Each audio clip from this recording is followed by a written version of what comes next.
Tu verras s'il n'y a pas trop de racines qui sont coupées quand vous faites la fondation. C'est dommage de l'enlever quoi. Si... Après bon, oui, ça fera de l'ombre après pour la maison. Hein. Ouais. C'est 2-3 mètres. Bah là on n'est pas les 3 mètres. Hein.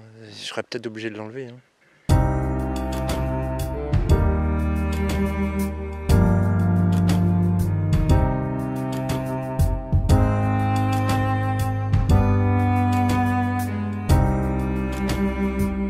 T'as pas d'olivier ici?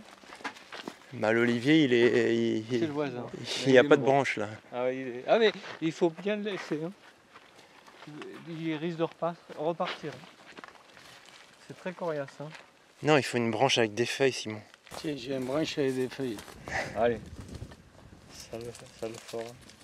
Aujourd'hui, on a invité le père Philippe du monastère de Puy-Misson à Montrouge, à quelques kilomètres du chantier, à venir bénir le début des travaux.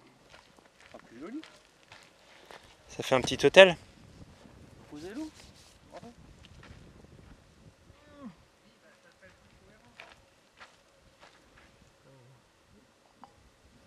C'est important pour moi de donner à cette démarche d'autoconstruction un sens aussi spirituel. À chaque activité humaine, il y a une prière de bénédiction.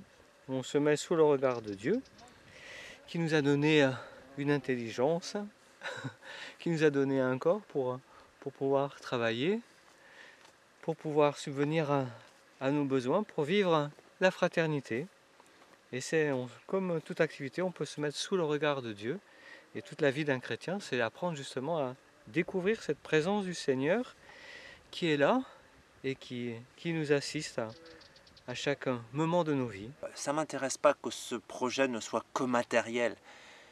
Sinon, ça perd tout son sens pour moi. Bah oui, c'est pas seulement le dimanche à la messe.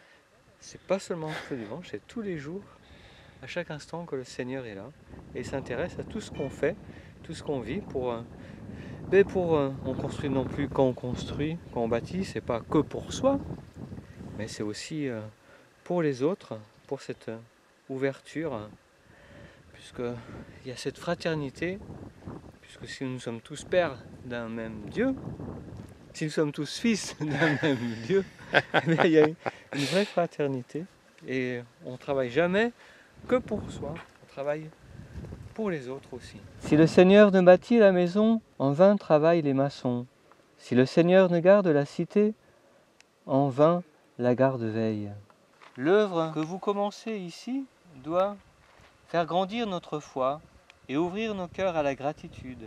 Prions le Père Tout-Puissant et rendons-lui grâce. Accorde à cette œuvre de se développer pour le mieux et de parvenir à son heureux achèvement. Par Jésus le Christ, notre Seigneur. Amen.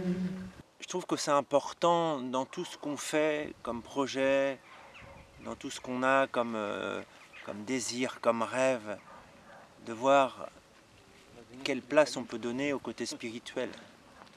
Ah oui, c'est les fondations là. Il faut bâtir sur la pierre, non? Sur le roc. Exactement. Quel sens profond on donne au projet qu'on a, aux rêves qu'on vit à l'intérieur de soi. Parce que si c'est juste le confort, le matériel, pour moi en fait ça n'a pas vraiment de sens. On va bénir les futurs ouvriers.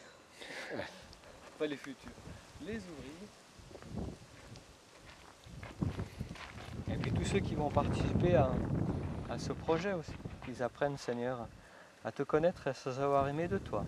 Alors sur ce chemin du sens, sur ce chemin du questionnement, sur ce chemin de la spiritualité finalement, je trouve que c'est ça qui est riche, de pouvoir mélanger, marier le côté matériel et le côté spirituel pour lui donner du sens. Et bien sur ce chemin-là, je vous souhaite bon courage, à très bientôt, et puis je vous donne rendez-vous au prochain épisode.